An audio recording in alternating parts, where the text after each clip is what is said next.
is a craze that's sweeping the nation and starting to grow in our area as well, living large in tiny houses. Wind River Tiny Homes was started by 3 men in Cleveland, and they've already been featured on the show Tiny House Nation. Very cool. News Channel 9's Lauren St. Germain shows us how to go tiny in this week's Made in Our Hometown.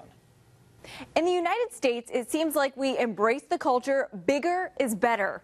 Wind River Tiny Homes is out to show us tiny is tops. Less energy use, less waste, less debt, less to clean. At Wind River Tiny Homes, less is more. Travis Pike is one of 3 men building custom tiny homes in Cleveland. So I just bought a trailer and started working on it in the evenings and on weekends, and it took me about a year to build. Travis and his wife have been living in their tiny home for a year and a half and never looked back. If you're in a transitional stage of life, you might not be ready to settle into like a set area, and this way you can take your equity with you. The typical tiny house is 24 feet long and has every part of a normal house just shrunk down. They find those pint-sized appliances at marine shops. Some are on wheels, others anchored into the ground.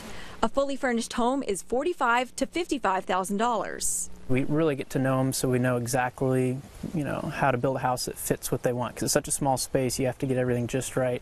Here's a look inside one they're building right now. The kitchen will be right here.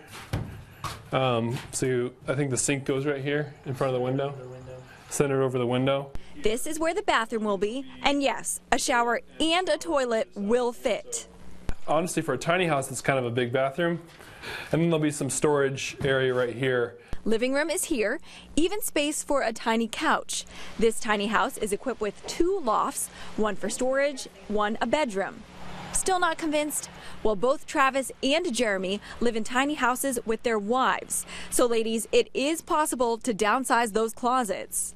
I would say anyone can go tiny, but it's a process. Jeremy says downsize in phases. Do not try to do it all at once. You'll learn how to use space wisely. It's hard to both be in the kitchen, or it's hard for both of us to be in certain spaces where in a normal size house it wouldn't be a big deal. There may be an added bonus to going tiny. And my wife actually just commented the other day, how she's noticed that I don't just throw my stuff on the floor anymore, because if I throw things on the floor, there's no floor space left. Travis says the biggest issue right now is where these tiny houses go. That's what they hope to tackle next. We're going to keep building custom homes, but we're really wanting to get into tiny home communities. Living large while sticking small. Right now, they're also working on this unique Airstream renovation for Nook's Granola. The company is going on the road this summer to promote its brand, and 3 guys will be living and traveling in this tiny house. For Made in Our Hometown, Lauren St. Germain, News Channel 9. That is really cool stuff. It's tiny. Yes. Not much room. It's a whole house, but much smaller. No place for shoes. You can put some shoes in there. You're right. Just maybe fewer shoes. Right, just get rid of less shoes. It is cool though. It's very cool. Very cool stuff. To see. Yep.